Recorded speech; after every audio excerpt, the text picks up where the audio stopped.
আমি আপনাদের মাঝে কিছু কথা বলার জন্য আসলাম। তো আমি এখন বিয়ে করতে চাই। বয়স বেশি হোক তাতে আমার কোনো সমস্যা নাই, বা দুই একটা বাচ্চা কাচ্চা আছে সেটাও আমার কোনো সমস্যা নাই। আমি বিয়ে করতে চাই, কিন্তু এমন একজন পাত্র চাই যে বয়স হোক তাতেও আমার সমস্যা নেই, কিন্তু সে আমাকে ভালোবাসবে বা তার সাথে সারাটা জীবন কাটাইতে দিতে পারবো, বা সে আমাকে সারাটা জীবন তার পাশে রাখবে, এরকম একজন পাত্র চাই। যদি কেউ থাকে অবশ্যই জানাবেন। সম্মানিত দর্শক, আসসালামু আলাইকুম। জীবনের গল্প অনুষ্ঠানে আপনাদেরকে স্বাগত। আমাদের ক্যামেরার সামনে বসে আছে সেই মিষ্টি কিউট আপু সিরাজগঞ্জের। শুনবো তার জীবনের গল্প। আসসালামু আলাইকুম আপু।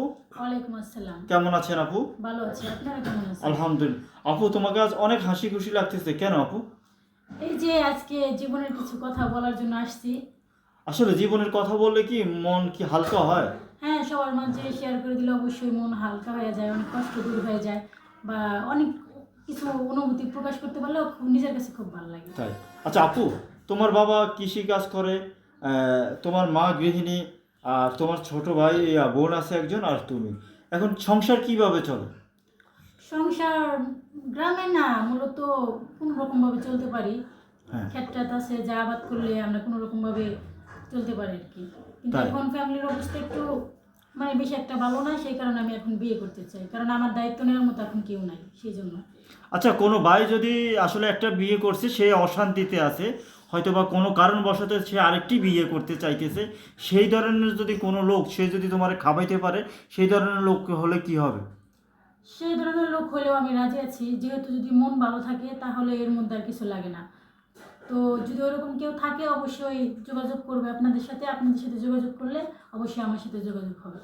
আচ্ছা আপু, আমাদের সাথে তো যোগাযোগ হবে। এখন তোমার কোনো পছন্দ অপছন্দ কিছু আছে কিনা, যেটা আমাদের সাথে যোগাযোগ করবে? এখন বিষয়টা হলো কি, আমরা তার বিয়ে বসবো না, বসবে তুমি। এখন তোমার মনোভূতি কীরকম, একটা ছেলে দরকার বা কীরকম?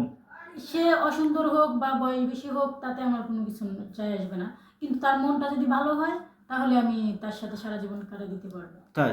জি। আচ্ছা, হাদিসে তো আছে একটা পুরুষ 4টা বিয়ে করা জায়েজ আছে। এখন সেটা কি তুমি জানো? হ্যাঁ, আমি অবশ্যই জানি এটা। তাই। যদি কোনো ভাই তোমাকে 3 নম্বর স্ত্রী বানাইতে চায়, তার টাকা পয়সা আছে, খাওয়াইতে পারবে? যদি তিনজনকে আমাদের সমানভাবে দেখে তাহলে তো আমার কোনো সমস্যা নেই, যেহেতু হাদিসে আছে যে 4টা বিয়ে করার নিয়ম আছে, চারজনকে মানে 4 রকমভাবে না দেখে যদি একভাবে দেখে তাহলে আমার কোনো সমস্যা নেই। তাই। জি। আচ্ছা আপু, এখন তোমার সাথে কিভাবে যোগাযোগ করবে? আপনাদের সাথে যদি যোগাযোগ করে অবশ্যই আমার সাথে যোগাযোগ হবে। দর্শক, আপনারা শুনছেন ওর জীবনের গল্প। ওকে যদি আপনাদের ভালো লেগে থাকে, ওর দায়িত্ব নিতে চান, তাহলে অবশ্যই আমাদের সাথে যোগাযোগ করবেন, আমাদের নাম্বারে যোগাযোগ করবেন, আমাদের একটি স্ক্রিনশট পাঠাবেন। তারপরে আমরা অবশ্যই আপনাদের সাথে যোগাযোগ করার ব্যবস্থা করে দিব। কিন্তু অযথা কোনো ভাই কল দিবেন না। আমি আবারও বলছি, যদি কোনো ভাই এই গরিব মানুষটিকে দায়িত্ব নিতে চান, পাশে দাঁড়াতে চান, এমন কোনো ভাই যদি থাকে, তার স্ক্রিনশট মেরে পাঠাবেন, তারপরে কল দিবেন, আমরা আপনাদের সাথে যোগাযোগ করব। অযথা কোনো ভাই কল দিবেন না। ভালো থাকবেন, সুস্থ থাকবেন। আল্লাহ হাফেজ।